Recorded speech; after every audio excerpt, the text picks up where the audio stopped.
Hello there aspirants, welcome to SPM focus UPSC. आज के session में हम 4 important current affairs topic discuss करेंगे जो आपके स्क्रीन पे दिए गए हैं। चलिए शुरू करते हैं। सबसे पहले इंडिया रशिया का special and privileged strategic partnership. India Russia relations की हिस्ट्री देखी जाए तो ये काफ़ी पुरानी है। कोल्ड वॉर के दौरान रशिया हमारा ऑल वेदर फ्रेंड रहा है। ये रिलेशनशिप हमारे फॉरेन पॉलिसी का एक की पिलर है। चलिए सबसे पहले इसका थोड़ा हिस्टोरिकल बैकग्राउंड समझते हैं। 1971 में Indo Soviet treaty of peace, friendship and cooperation sign हुई थी, जिसने बांग्लादेश लिबरेशन वॉर के दौरान टाइज को इंडिया और रशिया के बीच और भी स्ट्रॉन्ग बनाया। बांग्लादेश लिबरेशन वॉर के कॉन्टेक्स्ट ये है कि उस वक्त चाइना और यूएस दोनों ही पाकिस्तान को सपोर्ट कर रहे थे। इस वजह से इंडिया ने सोवियत यूनियन के साथ एक फॉर्मल फ्रेंडशिप एग्रीमेंट साइन किया।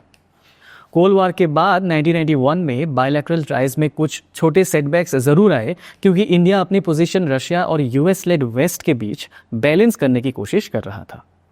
अब देखते हैं रशिया का इंडिया के लिए क्या इंपॉर्टेंस है। स्ट्रेटेजिक लेवल पर 2010 में रशिया इंडिया पार्टनरशिप को अपग्रेड करके special and privilege strategic partnership का स्टेटस दिया गया, जो सिर्फ इंडिया को मिला है अभी तक। 2017 में रशिया के इंसिस्टेंस पर इंडिया को एससीओ का मेंबरशिप भी मिला।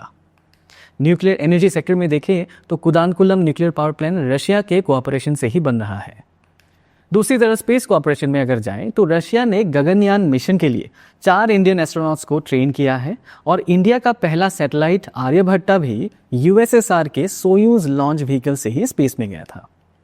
इसके साथ ही डिफेंस सेक्टर में फ्लैगशिप प्रोजेक्ट्स जैसे ब्रह्मोस मिसाइल का joint production, INS Vikramaditya aircraft carrier का एक्विजिशन, न्यूक्लियर पावर्ड सबमरीन्स का लीज और S-400 Triumph air defence system procurement भी शामिल है।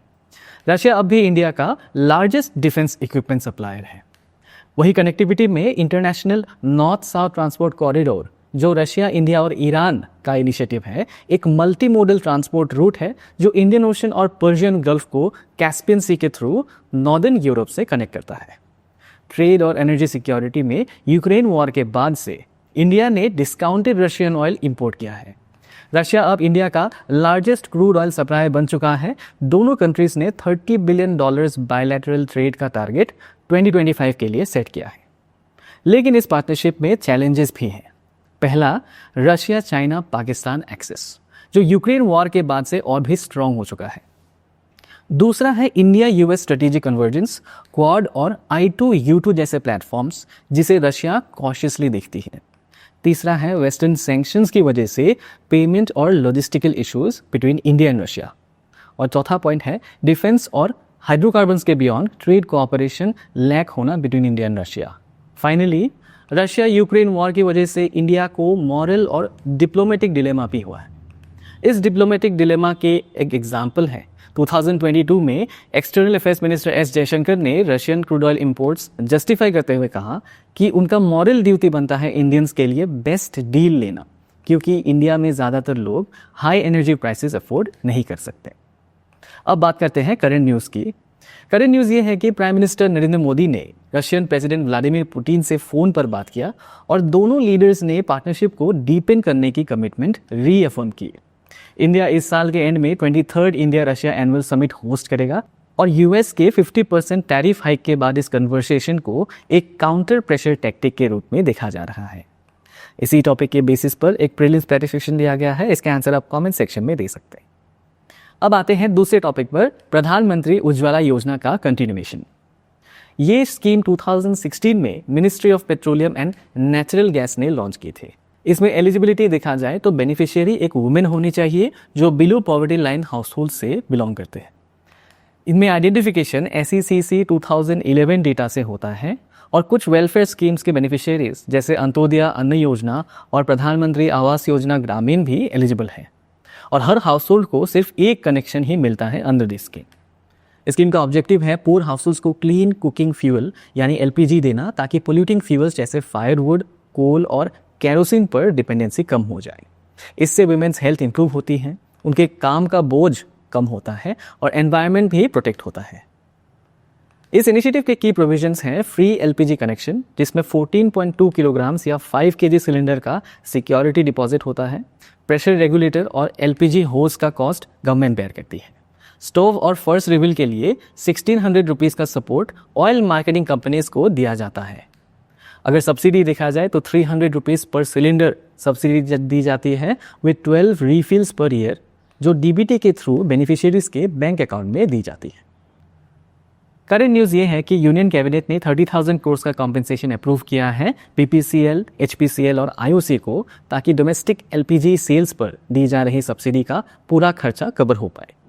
इसी टॉपिक के बेसिस पर एक प्रीलिम्स प्रैक्टिस क्वेश्चन दिया गया है, इसके आंसर आप कमेंट सेक्शन में दे सकते हैं।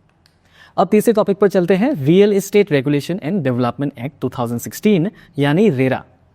रियल एस्टेट सेक्टर हमारे इकोनॉमी का एक मेजर कंट्रीब्यूटर है, लेकिन 2016 से पहले इस पर कोई स्पेसिफिक स्टैट्यूट नहीं था। सिर्फ जनरल कंज्यूमर और प्रॉपर्टी लॉस थे, जिनकी वजह से होम बायर्स को डिलेज, फ्रॉड्स और ट्रांसपेरेंसी का कमी फेस करना पड़ता था। रेरा के इनेक्टमेंट से इस सेक्टर में ट्रांसपेरेंसी, अकाउंटेबिलिटी और कंज्यूमर प्रोटेक्शन को लेकर एक मेजर चेंज आया है। ये एक रेसिडेंशियल और कमर्शियल प्रोजेक्ट्स दोनों को कवर करता है। इससे की प्रोविजंस अगर देखें तो प्रोजेक्ट्स और एजेंट्स का रजिस्ट्रेशन मैंडेटरी है अगर साइज सर्टेन लिमिट से ज़्यादा हो। बायर्स के पैसे का 70% एक सेपरेट एस्क्रो बैंक अकाउंट में जाता है, जो सिर्फ प्रोजेक्ट कंप्लीशन के लिए होता है।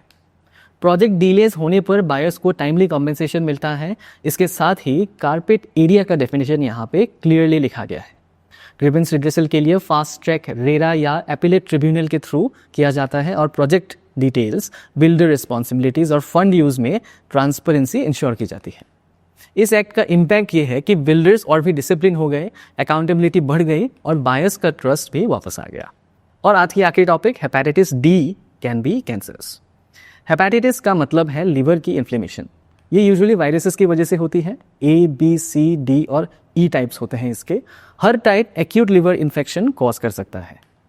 अब तक सिर्फ हेपेटाइटिस बी और सी को कैंसर कॉजिंग माना जाता था, लेकिन करेंट न्यूज़ ये है कि WHO ने अनाउंस किया है कि हेपेटाइटिस डी भी कैंसर कॉजिंग हो सकता है। हेपेटाइटिस डी वायरस अपने आप रेप्लिकेट नहीं कर सकता, इसीलिए हेपेटाइटिस बी वायरस की प्रेजेंस भी ज़रूरी होती है।